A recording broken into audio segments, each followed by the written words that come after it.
আজি গুড্ডিৰ তুলনি বিয়া। গুড্ডিৰ ঘৰ শুৱালকুছিত। পিছে গুড্ডি বা কোন? এই যে 7 বছৰ আগতে জুগুনি চাই আল্ট্ৰাবাছৰ দৰাৰ লগত গৈ দাদালৈ বৌ চপাই দিছিলোঁ, সেই বৌজনীৰ খুৰাকৰ ছোৱালী গুড্ডি।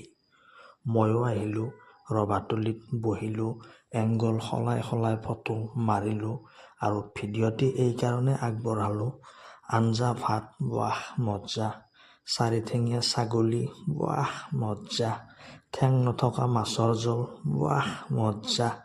সকলো পাচলি মিলাই ৰন্ধা তৰকাৰী, ৱাহ মজ্জা। আৰু ছাগলীতকৈও বেছি প্ৰটিন থকা দাইল, ৱাহ মজ্জা। পিছে বনাইছে বা কোনে? আমাৰ গাঁৱৰ কান্তিদা, ডুম্বেদা, তিলাকদাহঁতে বনাইছে। তাকো একেবাৰে কম মছলাত ইমান ধুনীয়া বনাইছে, আচৰিত। ভিডিঅ'টি এইকাৰণেই কৰিলোঁ, সকলোৱে সুধি আছে ইমান ধুনীয়া বনাইছে, ৰান্ধনীৰ ঘৰ ক'ত? ৰান্ধনীৰ ঘৰ ক'ত? এতিয়া গম পালেনে ৰান্ধনীৰ ঘৰ আমাৰ গাঁৱত।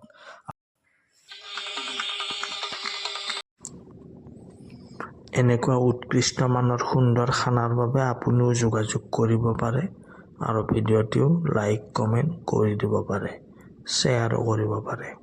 ধন্যবাদ।